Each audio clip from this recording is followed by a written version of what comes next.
Bharat future సిటీలో Telangana rising global summit ఏర్పాట్లను CM Revanth Reddy పరిశీలించారు.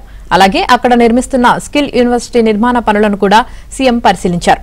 డిసెంబర్ 8, 9 తేదీల్లో తెలంగాణ రైజింగ్ గ్లోబల్ సమిట్ జరగనుంది.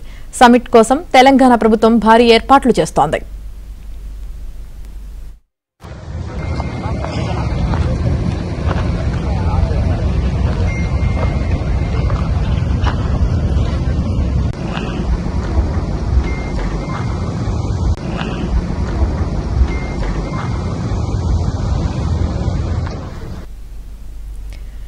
భారత్ ఫ్యూచర్ సిటీలో తెలంగాణ రైజింగ్ గ్లోబల్ సమిట్ ఏర్పాట్లను సీఎం రేవంత్ రెడ్డి పరిశీలించారు. ఇక ఇదే అంశానికి సంబంధించి పూర్తి సమాచారం మా ప్రతినిధి నర్సింగ్ అందిస్తారు. నర్సింగ్,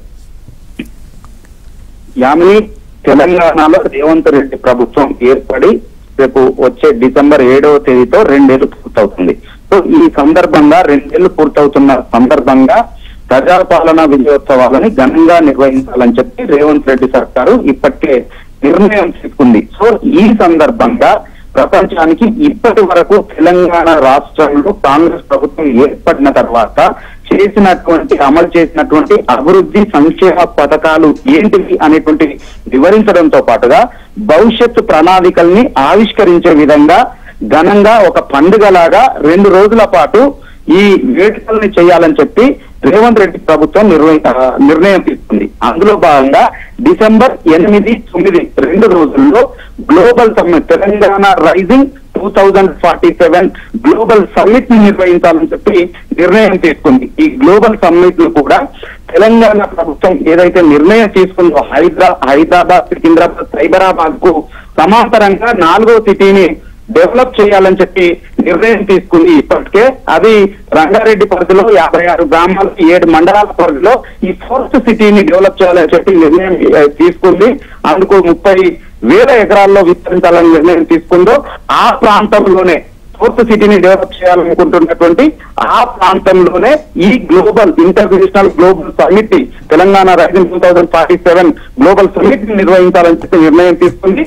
అయితే అక్కడ ఘనంగా ఏర్పాట్లు చేయాలని చెప్పి ముఖ్యమంత్రి రేవంత్ రెడ్డి ఇప్పటికే ఆదేశాలు జారీ చేశారు. ఆ మేరకు అక్కడ అధికారులు 2 రోజుల పాటు నిర్వహించేటువంటి గ్లోబల్ సమిట్ కోసం అవసరమైనటువంటి ఏర్పాట్లన్నింటినీ కూడా చేస్తా ఉన్నారు. ఈ రోజు పుట్టపర్తి పర్యటనలకు వెళ్ళినటువంటి సత్యసాయి జయంతి వేడుకలకు, శత జయంతి వేడుకలకు వెళ్ళినటువంటి ముఖ్యమంత్రి రేవంత్ రెడ్డి అక్కడి నుంచి నేరుగా ఈ ఫ్యూచర్ సిటీలో ఏర్పాట్లను నేరుగా అక్కడికి వెళ్లి అక్కడ జరుగుతున్నటువంటి ఏర్పాట్లను పరిశీలించారు. అక్కడ ఇప్పటికే స్కిల్ యూనివర్సిటీకి సంబంధించి పనులకు శంకుస్థాపన చేశారు. ఆ పనులను కూడా పర్యవేక్షించారు.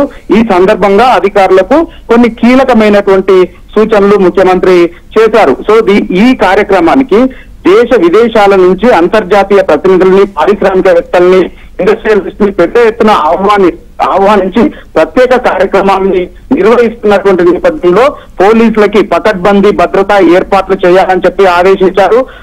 దేశ అంతర్జాతీయ ప్రతినిధులు హాజరవుతున్నటువంటి నేపథ్యంలో అక్కడ ఎవరికీ కూడా ఇబ్బందులు లేకుండా అవసరమైనటువంటి రవాణా సౌకర్యాలతో పాటుగా మౌలిక వసతుల్ని అక్కడ ఏర్పాట్లు చేయాలని చెప్పి ముఖ్యమంత్రి రేవంత్ రెడ్డి అధికారులకి కీలకమైనటువంటి సూచనలని చేశారు.